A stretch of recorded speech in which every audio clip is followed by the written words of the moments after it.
سیرت کے پہلو میں سب سے زیادہ احسان انسانیت میں سرکار کا جو ہوا ہے وہ عورتوں پہ خواتین پہ ہوا ہے سرکار کا احسان. کیونکہ مرد تو باہر جا کے علم وغیرہ سیکھتے تھے, عورتوں کو زیادہ معلومات نہیں, تو مرد حضرات کے بہت ظلم ہوتے تھے عورتوں کے اوپر. ہندوستان میں تو یہ رواج تھا کہ کسی کا شوہر مر جاتا تو عورت کو شوہر کے اوپر پورے لکڑیاں جما کے زندی عورت کو اس کے اوپر رکھ دیتے تھے, رکھ کے جلا دیتے تھے, ستی بولتے تھے اس کو. سرکار جب آئے, جب لوگ سناتے تھے یہاں کے حالات, سرکار اشکبار ہو جاتے تھے, روتے تھے سرکار. اور عرب میں, مکے میں, مدینے میں اور دیگر جگہ پہ جو ہے بچی پیدا ہوگی تو شرمندگی محسوس کرتے تھے لوگ اپنے گھروں میں لڑکی پیدا ہوگی, لڑکی پیدا ہوگی. کئی لوگ تو اگر لڑکی پیدا ہوگی معلوم ہے تو مہینوں گھر کو نہیں آتے تھے. لوگ پوچھتے تھے کیا ہوا لڑکی ہے, پیسہ بولو اپنی زبان, منحوس سمجھتے تھے لڑکی کو. جو سرکار کا کرم ایسا ہوا کہ لڑکیوں کو بھی سرکار احترام دیا تھا. بیوی کو, لڑکی کو, ماں کو اولاد گلے میں رسی ڈال کے بازاروں میں لا کے بیچ دیتے تھے ماؤں کو. جیسے لوگ خرید کے لونڈی بنا کے گھروں میں رکھتے تھے ان کو. جیسے ایسی حالت تھی عورتوں کی سرکار کی. ایک صحابی رسول جب سرکار عورتوں کی, خواتین کی, لڑکیوں کی, بیویوں کے, ماؤں کے جب حقوق کے بارے میں بیان کرتے صحابی زاروں ڈھونڈنا شروع کر دی سرکار کے سامنے. تو سرکار کے سامنے بیٹھے اتنا روئے کہ دل کی سرکار بیٹھتے. میرے کو کئی لڑکیاں تھے, پوروں کو زندہ مان دیا. ایک لڑکی کا تو واقعہ آج تک میرے ذہن میں گھومتے رہتا ہے, یا رسول اللہ کیا ہے واقعہ, تو آپ سنا رہے ہیں سرکار. میں جب تجارت کے لیے باہر گیا ہوا تھا تو میری بیوی کو لڑکی پیدا ہوئی, تو میری بیوی کیا کرے, وہ لڑکی کو بہن کے گھر بھیج دیا. شوہر ہے تو مار دی, کئی لڑکیوں کو مار دیا. جب میں تجارت سے واپس آیا 1.5-2 مہینے کے بعد, پوچھا کیا ہوا, تو میں نے مری ہوئی بچی پیدا ہوئی تھی, دفن کر دی اس کو. مگر وہ بچی اپنی بہن کے گھر میں پروان چڑھ گئی تھی. 3 سال کی جب لڑکی ہو گئی تھی تو اپنی ماں کے پاس آ رہی جا رہی تھی بہن کے ساتھ, تو ماں جو ہے تو رکھ لے رہی تھی 2 دن کے لیے. ایک بار میں جب گھر کو آیا تو تیل لگا کے کنگا کر رہے تھے. میں پوچھا ہے لڑکی کو تم 2 دن کیوں رکھ لے رہے اپنے مکان میں, تو بولے میں اتنے دن آپ کو چھپا کے رکھی ہوئی, کیونکہ وہ آدمی کا دل بھی وہ لڑکی سے لگ گیا تھا. بہت خوبصورت بچی تھی اور باتیں بھی ایسی کرتی تھی, وہ آدمی کا بھی دل لگ گیا تھا. تو اس کو اطمینان ہو گیا تھا کہ یہ بچی کو نہیں مارے گا. تو بول دی میں آج آپ کی بات چھپا کے رکھی تھی, بولتے ہوئے جو آپ تجارت کے لیے گئے تھے تو اس دن لڑکی مری بھی پیدا نہیں ہوتی, زندگی تھی, میں اپنے بہن کے پاس بھیج دوں. اب 3 سال کی ہو گئی, میرا دل چاہ رہا بچی کو میں اپنے گھر میں رکھ لوں. تو آپ جو ہے تو اس کے اندر سے تھا بدماشی, اوپر سے بولا رہے اچھی بات ہے نا رکھ لو, مجھے بیٹی ہے یہ. تھوڑے دن کچھ نہ کچھ کھانے کے لیے لائے, کپڑے پہننے کے لیے لائے بچی کو. ایک دن ارادہ کر لیا لے جا کے بچی کو مار دینا ہے. تو اس دن بولے غسل کرو, بچی کو نئے کپڑے لایا پلاؤ, ان کے پھپھو کے پاس ملانے کے لیے لے جا رہا ہوں. تو بچی کو جنگل میں لے کے چلے تھے, ملا کے غسل دے کے جنگل میں لے کے جا کے گڑھا کھود رہے. چھوٹی سی بچی کو کیا معلوم, بچی بھی جو ہے سو بابا کی جو ہے سو چہرے پہ سر پہ جو ہے سو مٹھی گری, تو چھوٹے چھوٹے ہاتھوں تک پہنچ رہی. بابا آپ کے سر میں مٹھی لگی, چہرے میں مٹھی لگی, کپڑوں میں مٹھی لگی. اس کو کیا معلوم, باپ اسی کے لیے خبر کھود رہا جیسو.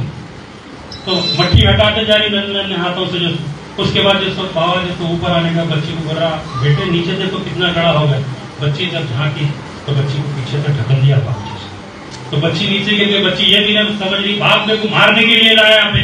بچی نیچے سے پکاری بابا میں گر گئی, میرا ہاتھ پکڑ لو, بابا میں گر گئی. بابا یا بدا ادرکنی, یا بدا ادرکنی پکار دی بچی, بابا میرا ہاتھ پکڑ کے اٹھا لو, میں گڑے میں گر گئی. بابا میں اس کی ایک بات نہیں سنا, یا رسول اللہ. میں مٹی ڈالتا گیا یہاں تک کہ اس کی آواز بند ہو.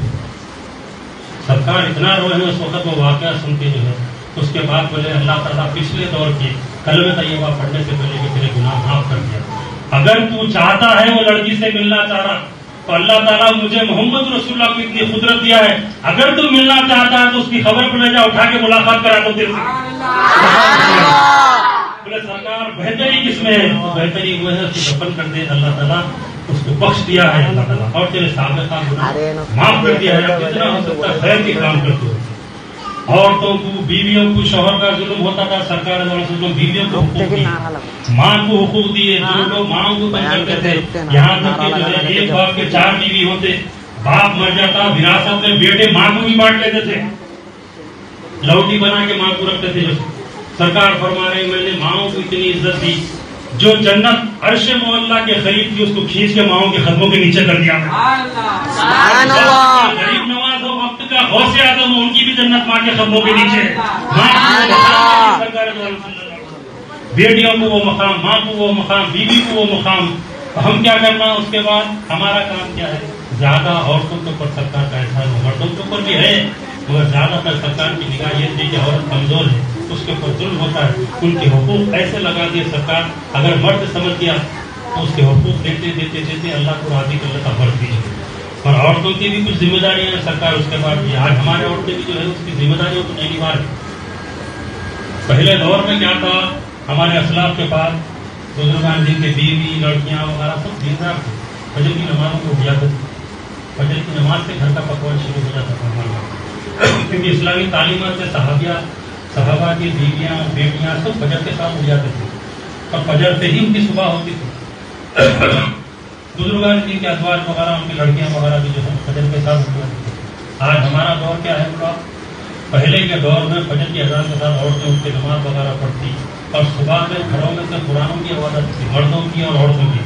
آج صبح فجر سے تو اٹھتے نہیں مگر صبح اٹھتے گھروں کے باہر ٹی ویوں کی آواز آ رہے ہمارے.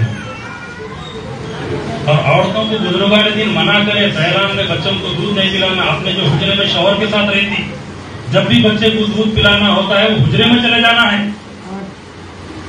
بے پردگی عام ہو جا رہی. ٹی ویوں کا رواج ایسا ہے، ڈرامے دیکھتے ہوئے روٹی پکا رہے، کھانا پکا رہے. وہ کھانے میں کیا برکت ہوگی بولیا؟ خواجہ قطب الدین بختیار کاکی رحمۃ اللہ علیہ سرکار غریب نواز کے خلیفہ، آپ کی والدہ ماجدہ فجر سے اٹھتی، جتنی بھی جو ہے کام کرنا ہوتا پہلے نماز پڑھتے، پھر وہی نماز کے مسلح پہ لے کے خواجہ قطب الدین بختیار کاکی رحمۃ اللہ علیہ آپ کو گود میں لیتی، کلام مجید ریحان سامنے رکھے کلام مجید کی تلاوت کرتے ہیں، دودھ پلاتے تھے خواجہ بختیار کاکی. آپ کا زندگی کا معمول ہے. جب دودھ پی لیتے تو آپ کو نیچے سلا کے پھر چولہے میں جا کے کام کرتے تھے. آپ کی زبان پر درود شریف جاری کرتے تھے چولہے میں جا کر. ہمارے ساتھی خواتین گانوں میں مصروف، فلموں میں مصروف. اور ہمارے خواتین کا کیا کردار ہے بولو آپ؟ سرکار کے 11 ازواج ہیں. کتنے ہیں 11؟ پہلے تو معلوم نہیں رہا. اگر کسی کو معلوم ہوگا تو نام پوچھو تو نام نہیں معلوم. سرکار کی بیویاں کتنے ہیں؟ پھر عاشق رسول ہیں بیویاں کتنے ہیں ان کے نام نہیں معلوم. اس کے برعکس فلم کے ہیروئن کے کتنے نام معلوم ہے وہ پوچھو ان سے 30 سے زیادہ بول دیتے. پھر ایسے زندگیاں ہم گزار پھر اپنے آپ کو مسلمان کر رہے. سرکار کے بیویوں کے نام نہیں معلوم ہمارے، سرکار کے شہزادیوں کے نام نہیں معلوم ہمارے. حضرت قطب الدین بختیار کاکی رحمۃ اللہ علیہ کو جب گود میں لے کے کلام مجید کی تلاوت کرتی، پھر آپ دودھ پینے کے بعد آپ کو سلا کرتے چولہے میں آ کے درود شریف کی تلاوت کرتے ہیں، پورا پکوان وغیرہ کرتی. جب آپ 3 ساڑھے 3 سال کے ہوئے بختیار کاکی رحمۃ اللہ علیہ غریب نواز رحمۃ اللہ علیہ کے خلیفہ ہے، جب 3 ساڑھے 3 سال کی عمر ہوئی تو مسجد کو بسم اللہ خانی کے لیے لے کے آیا.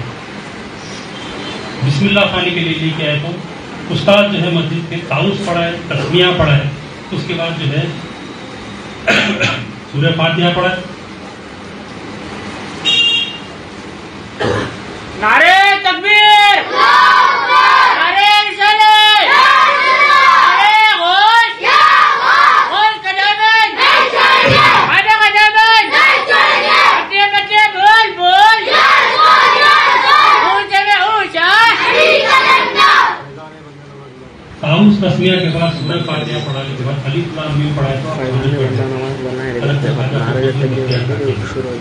تو استاد بولے بیٹے پڑھو. آپ نہیں پڑھ رہے، خاموش بیٹھے ہوئے. 3-4 بار ذکر کرے تو چوتھی بار پوچھے آپ میرے سے پہلے کہیں پڑھے ہوئے ہیں کیا؟ نہیں. تو کیا وجہ ہے کیوں نہیں پڑھ رہے؟ تو آپ فرما رہے میرے کو 18ویں پارے سے پڑھا ہوا ہے. میرے کو 17 پارے یاد ہے، 18ویں پارے سے پڑھائیے آپ میرے کو. تو استاد کی والدہ سے پوچھے آپ میرے سے پہلے کوئی دوسرے مدرسے کو لے کے گیا؟ تو بولے نہیں، آپ کے پاس تو بسم اللہ خانی کر رہے ہوں. تو پھر ان کو 17 پارے کہاں سے یاد ہو گئے؟ تو شہزادے سے حضرت قطب الدین بختیار کاکی سے پوچھ رہے بیٹے آپ یہ 17 پارے کہاں حفظ کرے؟ تو بولے میں ماں کی پیٹ میں تھا، میری ماں فجر کے بعد جب بھی اٹھتی انہیں تو گود میں لے کے دودھ پلاتی تو کلام مجید کی تلاوت کرتی، پیٹ میں لے کے 17 پارے یاد کر لیا. ایسے پڑھا بول رہے تو ایسی مائیں ہوتی تو ایسے بیٹے پیدا ہوتے تھے. آج ہماری مائیں جو تو دودھ پلا رہے، فلموں کے ڈرامے، فلماں، گانے اسی میں مشغول ہے. وہ دودھ میں کیا برکت ہوگی، وہ کھانوں میں کیا برکت ہوگی. ہم دین کے لیے کچھ ٹائم نہیں دے رہے. ہمارے پاس اتنے مصروف ہو گئے ہم ٹائم ہی نہیں ہو پاتا. دین سیکھنے کے لیے ٹائم ہے نا، دین پہ گزرنے کے لیے ٹائم ہے. دنیا کے لیے بے شمار وقت ہے ہمارے پاس، دین کے لیے نہیں ہے ہمارے پاس. تو اس کا خیال رکھنا، جو چیز جس مرحلے میں کر رہی اسی ٹائم پہ وہ کام کرنا. ٹی وی دیکھنے کا منع نہیں کرو، اچھی چیزیں بھی آتی تو دیکھ سکتے، مگر اس کا بھی ایک وقت ہے، کام کے وقت کام ہی ہے، ہما وقت ٹی وی کھولنے کے بیٹھے نہیں ہے۔ شوہر گھر پہ آیا خود میں اچھی حالت میں استقبال کرنا، بعد کے حالات خراب رہتے ہیں، قسمہ کرسی کی حالت میں رہتے، کبھی کام کرنے جاتا نہیں آتا، گھر سے دیر سے آتا، کمائی نہیں ہوتی، سودا نہیں لاتا، آتے شروع ہوئے سودا نہیں لائے۔ ارے حالات دیکھنا، کمائیں گے تو گھر کو لے کے آئیں گے، جو بھی ہے اچھی حالت میں باوجود ہے کہ شوہر کا استقبال کرنا۔ بات کی بات ہے، لائے نہیں لائے کیا ہے، کاروبار کرنا، یعنی اپنے گھر کو عورت جنت بھی بنا سکتی ہے، دوزخ بھی بنا سکتی ہے، اس کے ہاتھ میں ہے۔